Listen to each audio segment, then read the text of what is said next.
Bonjour et bienvenue à l'émission La Parole vivante. Cette émission, on se comprend la Bible et on découvre qui est Dieu et quel est son plan extraordinaire qu'il a pour nous.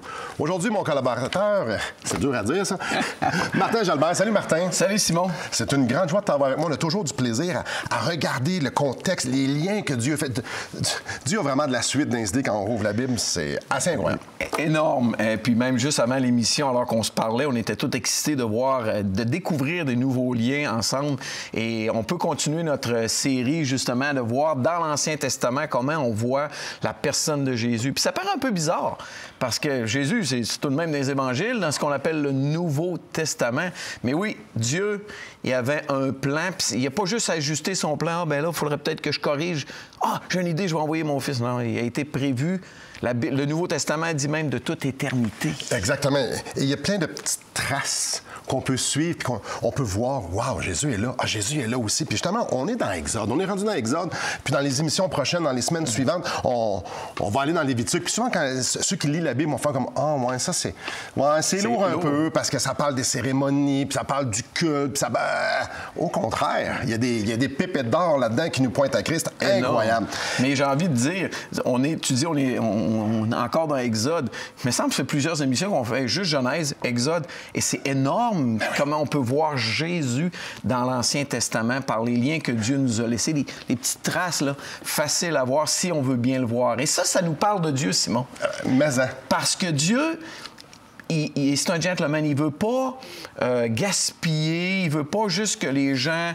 il veut se révéler à quiconque le veut bien, si on veut le voir. Donc, c'est à nous de le faire. Et toutes les histoires que Dieu nous a laissées dans sa parole, c'est justement, ça révèle qui est et son plan.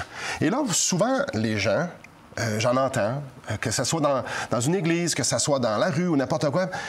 Comment on fait pour s'approcher de Dieu? Comment on fait pour rentrer en relation avec Dieu? Tu sais, des fois, t'entends du monde prier, tu fais comme, clairement, t'es en train de lire quelque chose, ça lève-tu plus haut que le plafond? Puis d'autres fois, t'entends quelqu'un prier, tu dis, lui, t'es en train de prier à Dieu. Bref. En train de parler à Dieu. Hein, c'est évident qu'il parle à une personne. Puis comment Dieu accepte ça? Allons voir. Ouais. Surtout lorsqu'on réalise la grandeur de la personne de Dieu. Moi, si demain matin, j'ai accès à un des grands de ce monde, je vois-tu arriver n'importe comment? Hey, salut! Puis comment ça file? Ouais, pas tant. Non, probablement que je vais y aller. Je vais super bien m'habiller, je vais me préparer, je vais demander des conseils. Comment je fais pour... Comment on s'approche de Dieu? Le Créateur. Dans sa parole, ça nous dit qu'il ne peut même pas voir le péché. C'est un peu, moi j'en ai un ou deux, peut-être pas mal plus que ça, là, mais comment je fais à m'approcher de Dieu? Donc, même quand Moïse a voulu voir Dieu, puis Dieu dit non, tu ne peux pas me voir. Non. C'est impossible. Ce Dieu-là, il est, on va dire un grand mot, transcendant. Au-delà, là, il est dans un sens un peu inaccessible, mais il veut se rendre accessible. Maintenant, comment fait-on pour s'approcher de ce Dieu-là? Parce que ce qu'on peut voir, justement, dans Exode, dès le début, Dieu veut s'approcher, veut que son peuple, il veut l'attirer à lui. Et puis, c'est justement, peut-être juste nous en parler, que comment il s'est servi de Moïse, puis comment il s'est servi d'Aaron, justement, pour qu'il puisse y avoir un intermédiaire ou un médiateur. Bien, justement, il y a un événement dans le livre de l'Exode où que les gens, comme Moïse, il l'avait perdu, là, ça faisait 40 jours qu'il était sur la montagne, supposément avec Dieu. En fait, réellement avec Dieu. Mais là, ils ne savaient plus il était où. Là, ils ont décidé de s'approcher de Dieu à leur façon. Ouais. Quelle bonne idée. Ah, ici, lire le sarcasme, entendre le sarcasme dans ma voix. Dieu, il n'est pas très... Soyez original, puis faites ce que vous voulez, là. Non, puis la réalité, c'est que de nos jours, en 2024, oui, les gens essaient quand même toujours, encore, de s'approcher de Dieu à leur façon. Ben moi, je pense que... T'as-tu déjà entendu? Ben moi, toutes les religions, tu sais, je prends ce qu'il y a de bon dans chaque religion, puis je me ferai ma propre poutine. Oui. Constamment. Constamment. Et c'est peut-être le cas de nos auditeurs qui sont... Ben ouais, puis t'es en train de parler de moi, lui? La réalité, c'est comment puis-je m'approcher de Dieu? Est-ce que chaque individu sur planète Terre va se trouver une façon de s'approcher de Dieu? Bien, ça veut dire que chacun d'entre nous, nous avons notre vérité. Parce que si moi, je prends un petit peu de ci, puis je prends cette page-là, puis l'autre page, mais je saute toutes les autres, ça veut dire que je deviens le juge de ce qui est bon puis de ce qui est pas bon. Donc, je deviens moi-même un Dieu parce que je m'appuie sur ma confiance pour déterminer comment je peux m'approcher de Dieu. Et Dieu, on s'entend qu'il y en a un seul. Assurément. Un seul qui a tout créé. Il ne peut pas avoir 20 dieux qui a tout créé. Ce qu'on voit, là, il y en a un seul Et donc, il y a une seule vérité. Et c'est lui qui nous dit comment s'approcher. Tu l'as dit, Dieu, il veut s'approcher de nous autres. Puis ça commence pas dans Exode, hein? Ça a commencé dans Genèse au tout début. Il allait voir Adam et Ève, il y avait un lien avec... Il y a une vérité. J'aime souvent prendre l'exemple de la gravité. Ouais, non, peut-être... Non, je le lâcherai pas. Tu veux pas, mais si je le lâche, la vérité absolue, là, c'est que ce verre-là va pas partir vers les caméras. Il va pas partir au ciel, il va s'amoncer en bas. Même si t'es sincère. Tu peux avoir toute la sincérité que tu veux. La vérité, c'est qu'il tombe par terre. Et la vérité à propos de l'univers, à propos de notre existence, c'est qu'il y a eu une cause à tout cet effet-là, et il s'appelle Dieu. Alors, lui nous dit, moi, je veux rentrer en relation avec vous et je vais vous montrer comment. Et là, dans notre exemple, pour revenir à notre exemple, le peuple a décidé de se faire un Dieu puis de l'adorer. Donc, le peuple a décidé de se faire un veau d'or. Là, en Amérique du Nord, en 2024, pourquoi un veau? Pourquoi en or? Bon, il semble qu'ils faisaient souvent ça. Puis ils vont littéralement se faire un veau d'or, puis ils vont dire « Voici ton Dieu qui t'a fait sortir d'Égypte. » Et Moïse, il est au top de la montagne, il est en train de parler avec Dieu. Il y a un nuage, il y a des tremblements de terre, il y a tout ça. Ils savent qu'il est là, puis les autres font comme « Non, Aaron, on veut le voir. On veut un Dieu qu'on comprend, on veut un Dieu qu'on veut voir, puis... Mon Dieu. Mon Dieu. À ma façon. Moi, je pense que tu devrais nous faire un Dieu. Et donc, là, ils vont se faire ce Dieu-là, puis le Dieu, il est avec Moïse sur la montagne. Ils vont dire à Moïse, on descend en bas, ton peuple, qui était son peuple aussi, là, il s'est fait une idole, il a péché contre moi, etc. Puis là, on a un exemple de Moïse dans le livre de l'Exode au chapitre 32, puis qui va s'approcher, qui va intercéder pour le peuple de Dieu. Exode 32, verset 30 nous dit « Le lendemain, Moïse dit au peuple, vous avez commis un grand péché, une gourde. Je vais maintenant monter vers l'Éternel. Peut-être obtiendrai-je le pardon de votre péché. » Moïse retourna vers l'Éternel et dit, « Ah, ce peuple a commis un grand péché, se sont fait des dieux en or. Pardonne maintenant leur péché. » Moïse intercède pour le peuple. Intercède, parle en faveur d'eux. C'est en plein. On appelle ça aussi un médiateur. Donc, Moïse est en train de dire, il prend comme le peuple sur ses épaules, puis pas littéralement, il s'en va devant Dieu, puis il dit, eux autres, là, je parle pour eux, là, il s'associe au peuple, il fait ça, il dit, garde, ça va pas bien, Seigneur, sois clément, fais quelque chose. Mais quel grand Dieu qui veut être en relation avec nous. Et on voit dans cette histoire-là que malgré la bourde, le péché incroyable du peuple, bien, comme on va voir après la pause, grâce à la médiation, grâce au médiateur Moïse, bien, ils vont être pardonnés et ils vont pouvoir continuer.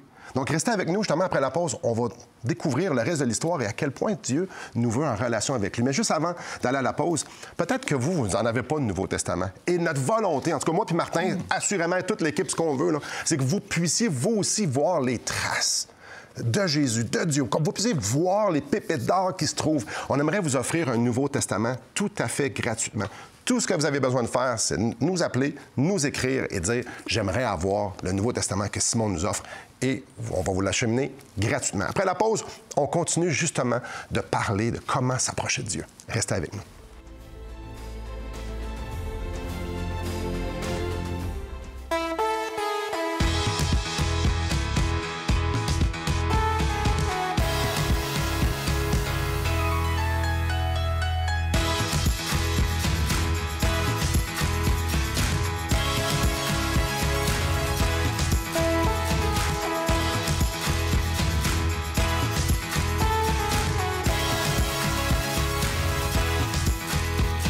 Pour en savoir plus, visitez radioespoir.ca. Bonjour à vous. Peut-être qu'il y a des gens qui, alors qu'on parle du veau d'or, Moïse en haut de la montagne, disent, ouais, il y a peut-être quelque chose, un élément, en tout cas, si ça ne l'a pas allumé, moi je l'allume, la patente. Là, dans Exode 32, au verset 1, ça nous dit, « Le peuple, voyant que Moïse tardait à descendre de la montagne, s'assembla autour d'Aaron et lui dit, « Allons, fais-nous un Dieu qui marche devant nous, car ce Moïse est cet homme qui nous a fait sortir du pays d'Égypte. Nous ne savons qu'il est devenu. » Et Aaron leur dit ôtez les anneaux d'or et le reste de la suite, c'est qu'ils ont fait un veau d'or. Mais pourquoi ils ont été voir Aaron? C'est une très bonne question. La réponse vient quelques chapitres auparavant, dans Exode chapitre 28. C'est Dieu qui avait choisi Moïse. Puis Moïse, tu sais, à un moment donné, il disait que j'ai pas la parole facile, etc. Puis Dieu il a dit, ben regarde, ton frère Aaron est là. Et le texte nous dit simplement, fais approcher de toi ton frère Aaron et ses fils.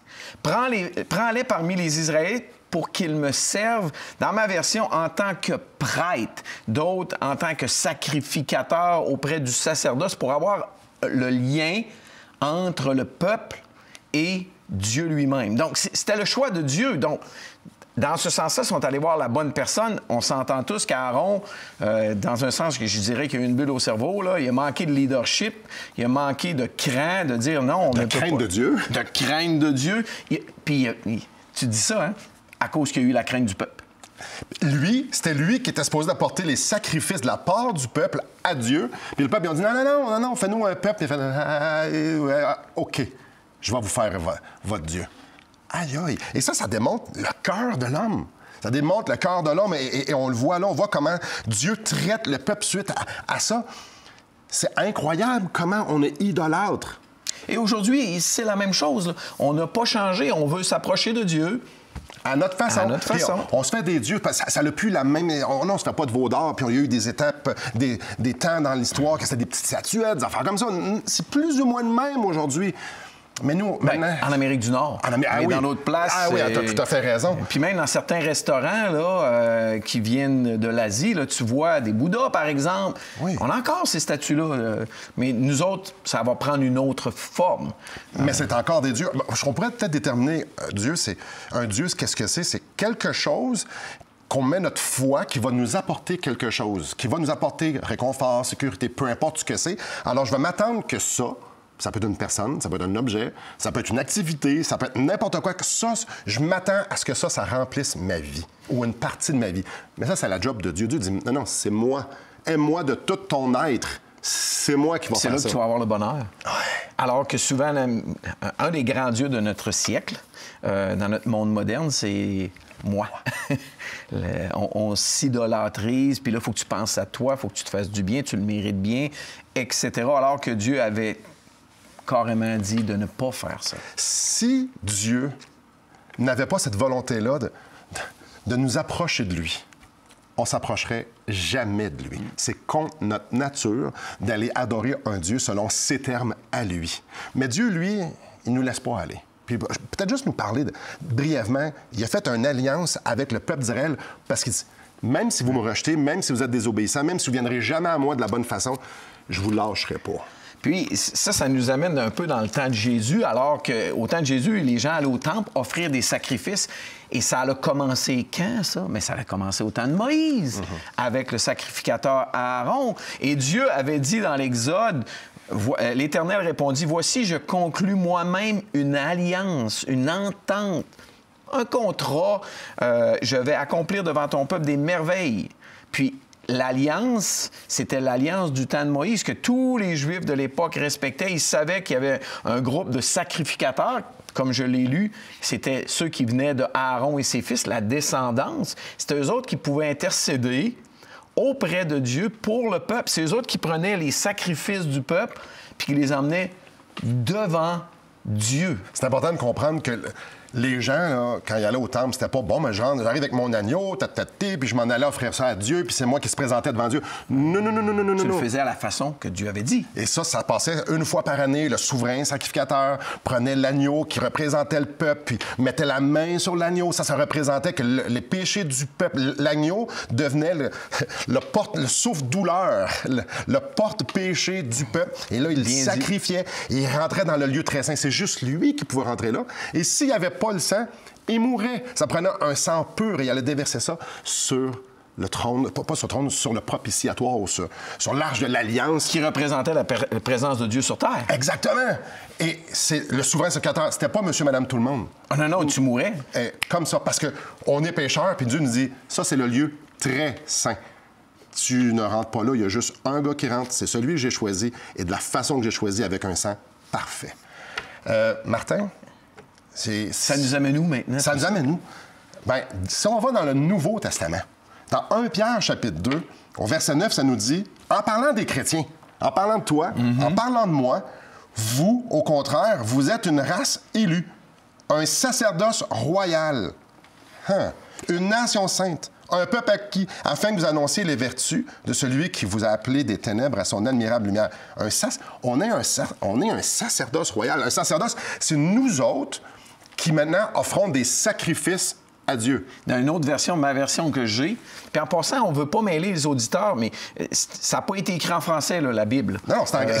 Ces textes-là, c'est en grec. En grec, puis dans l'Ancien Testament, c'était en hébreu surtout. Moi, dans ma version ici, ma traduction, vous, au contraire, ça c'est pareil. Pareil. Vous êtes un peuple choisi. Oui, race élue, pareil.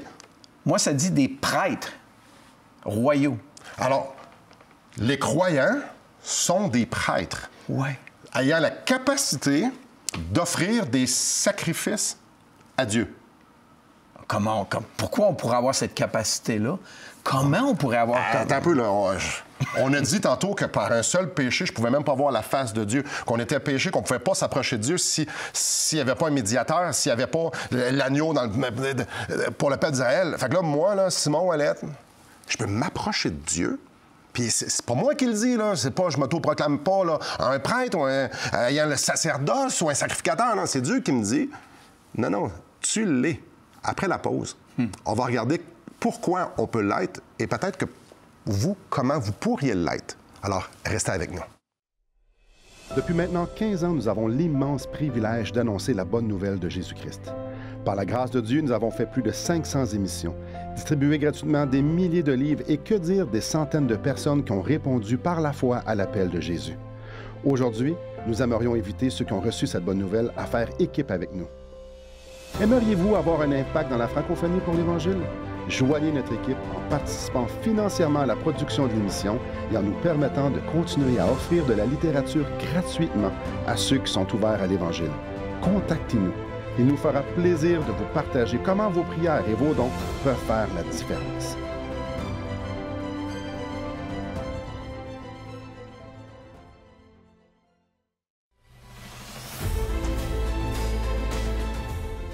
Bonjour à vous. Donc, Martin, on a vu que Dieu voulait qu'on s'approche de lui. Lui, il veut nous avoir en sa présence. On a aussi vu que Aaron et Moïse ont été médiateurs entre le peuple et Dieu. Puis on a même vu que nous aussi, on est comme des prêtres. Comment on peut en arriver là? Exactement. Et là, je nous ramène vers la fin de la vie de Jésus. Oui, probablement que c'est un texte que la plupart des gens connaissent. Ils vont reconnaître quelque chose. Familier. Mais il y a un mot super important et qu'on passe souvent par-dessus rapidement. Donc, Matthieu 26, au verset 26. Pendant qu'il mangeait, Jésus prit du pain et après avoir rendu grâce, il le rompit et le donna aux disciples en disant, « Prenez, mangez, ceci est mon corps. » Il prit ensuite une coupe et après avoir rendu grâce, il la leur donna en disant, « Buvez-en tous, car ceci est mon sang, le sang de l'Alliance, qui est répandu pour beaucoup pour le pardon des péchés. » Tantôt, on a parlé d'une alliance qui était nécessaire parce que nous, jamais on s'en vers Dieu. Puis là, on revient avec le mot alliance. Parle-nous-en. Bien, souvent, nous, justement, on lit ce passage-là, puis on passe par-dessus, on n'allume pas. Mais un Juif qui entendait cette parole-là, il se souvenait des paroles qu'on a lues dans l'Exode, que Dieu avait fait une alliance avec son peuple. Et cette nouvelle alliance-là n'était pas avec le sang des brebis. Comme on avait parlé tantôt, là. Non. Une nouvelle alliance en mon sang que Jésus. Tous les Juifs, tous les apôtres qui étaient là, les disciples de Jésus étaient... Les connexions se sont faites, là. Oui. Puis là, ils ont dû arrêter de parler. Ils ont dû se mettre à penser, faire des liens extraordinaires. Ça, c'est mon corps. Ça représentait le sacrifice. Ça, c'est mon sang en prenant la coupe. La nouvelle...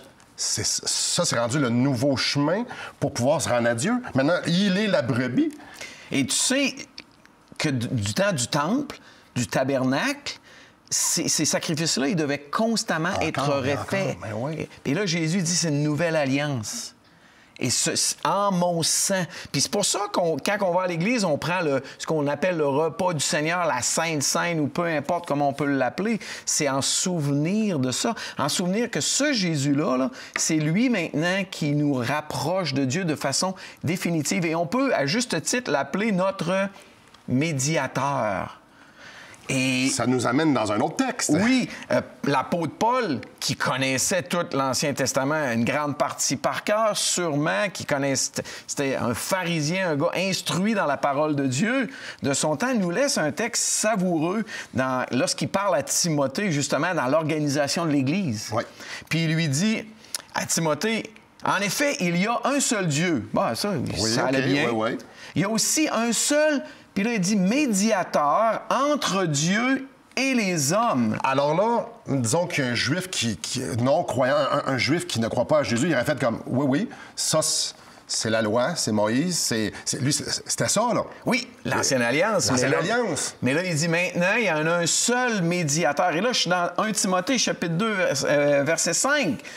Un médiateur entre Dieu et les hommes, puis là, il dit, bang, un homme, Jésus-Christ. Donc, pour rentrer dans la présence de Dieu, je vais vers Jésus et je peux. Oui. C'est pas par aucun autre moyen, aucune autre prière, aucune autre personne, aucun autre sacrifice, aucune autre action. C'est par Jésus. Et le texte finit même, toute petite phrase, Jésus qui s'est donné lui-même en rançon pour tous. Il est juste en train de dire qu'il s'est offert en sacrifice pour tout. Et quand Jésus est mort, là, il a versé son sang, comme les Juifs prenaient un mouton, une brebis, peu importe. C'est ça que Dieu leur avait dit de faire. Puis là, Jésus va le faire. On a souvent fait ce lien-là, mais quand Jean-Baptiste a vu Jésus, il a dit quoi? Voici l'agneau de Dieu qui ôte le péché du monde. Oui. Notre intermédiaire, l'intermédiaire entre Dieu et les hommes. Comment on peut s'approcher de Dieu, c'est la personne de Jésus-Christ. Il n'y a rien d'autre. Il y a quelque chose d'intéressant, c'est que quand Jésus est mort sur la croix, il y a quelque chose qui est arrivé au temple, le voile, ce qui séparait le lieu très saint qui empêchait les gens de pouvoir aller justement où ce que Dieu, qui représentait la présence de Dieu, le voile s'est déchiré d'en haut jusqu'en bas. C'est comme si Dieu avait fait ça. Et Jésus, ce qu'on peut lire dans l'Hébreu, c'est qu'il est allé au ciel offrir son sang pour nous. Et ce qui fait en sorte que maintenant, on est des sacrificateurs, c'est qu'en son nom, nous pouvons rentrer dans la présence de Dieu. Il y a un libre accès. Puis ça, c'est à cause que Jésus a ouvert le chemin qui nous était pas ouvert. Donc, la seule façon de s'approcher, là, c'est pas par aucune autre personne. C'est la façon que Dieu a choisi. Comme dans l'Ancien Testament, dans l'Exode, ils ont voulu y aller à leur façon. Ils ont commis un grand péché. Ne faisons pas la même chose. Approchons-nous de Dieu. Attends un peu. J'aimerais ça qu'on termine l'émission avec ça. Justement, cet appel-là que Dieu nous fait de s'approcher de lui. Ouais, n'est-ce pas extraordinaire, nous, des pécheurs? Jésus meurt sur la croix pour pouvoir nous ouvrir le chemin à lui. Et maintenant, nous pouvons rentrer nous autres mêmes. Et on garde la fin pour la fin. Juste avant d'aller à la fin, j'aimerais ça vous conseiller un livre. « Fais-moi voir ta gloire ». Ça, c'est Moïse qui a dit ça à Dieu. « Fais-moi voir ta gloire ». Et ici, Steven Lawson nous trace justement comment Dieu veut nous montrer à quel point il est extraordinaire, et à quel point son plan est beau. Tout évidemment basé sur les Écritures. Vous pouvez aller à l'adresse que vous voyez à l'écran de Publications chrétiennes et aller voir ce livre-là, je vous le conseille fortement. Après la pause, on va justement réfléchir, on va voir, on va contempler et j'espère répondre à cet appel. Approchez-vous de moi. Restez avec nous.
Bonjour.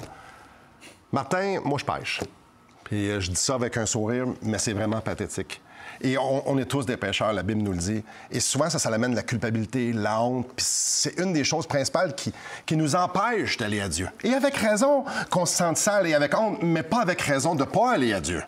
On est tous dans le même bateau. On a tous cette chose-là qui nous bloque d'aller à Dieu. Mais l'auteur de l'Épître aux Hébreux, au chapitre 10 et au verset 14, nous dit que ainsi, par une seule offrande, son corps, Jésus a conduit à la perfection et pour toujours ceux qu'il rend saints. Jésus a fait ça avec toi, avec moi, avec quiconque s'approche de Dieu, mais comment? Avec sa bonne idée, là? Non. En se cachant derrière le sang de Jésus lui-même. C'est de faire confiance que Jésus a fait tout ce qui était nécessaire. Quand il est rentré devant le Père, là, avec son sang, c'était pour moi, c'était mes péchés.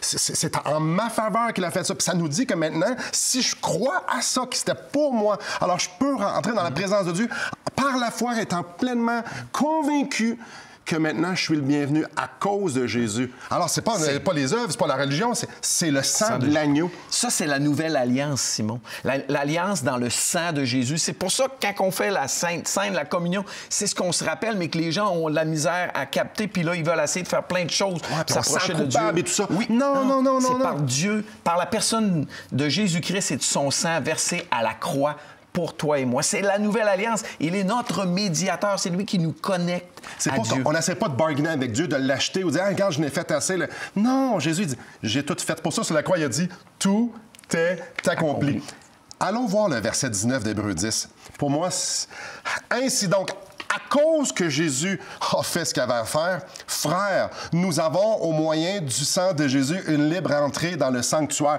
Pas terrestre, céleste. On a accès à Dieu. Comment? À cause du sang de Jésus. Wow. Maintenant, la question que chaque auditeur devrait se poser, c'est est-ce qu'ils ont cet accès-là, ce médiateur-là dans leur vie qui est la personne de Jésus? Jésus a tout fait. Mais comme on a dit, c'est important de comprendre que nous, on n'a rien à faire. On a les mains vides. Est-ce qu'on veut que ça soit seulement Jésus qui parle à Dieu en notre faveur? Est-ce qu'on veut que ça soit son sang qui nous purifie de tout péché ou on veut continuer à le faire avec nos efforts, avec notre religion, puis il faut être une bonne personne? Ça, c'est des pensées que nous, on se fait. Ça fait en sorte que moi, je suis mon propre Dieu. Ou bien non, je crois Jésus. Je crois Dieu sur parole. Viens, approche-toi, mets ta confiance, repose-toi dans ce sang parfait. Et t'es le bienvenu. Mais quelle invitation! Merci beaucoup, Martin. Merci, Simon. Merci beaucoup à vous. Et je vous en supplie, soyez réconciliés avec Dieu. Que le Seigneur vous bénisse.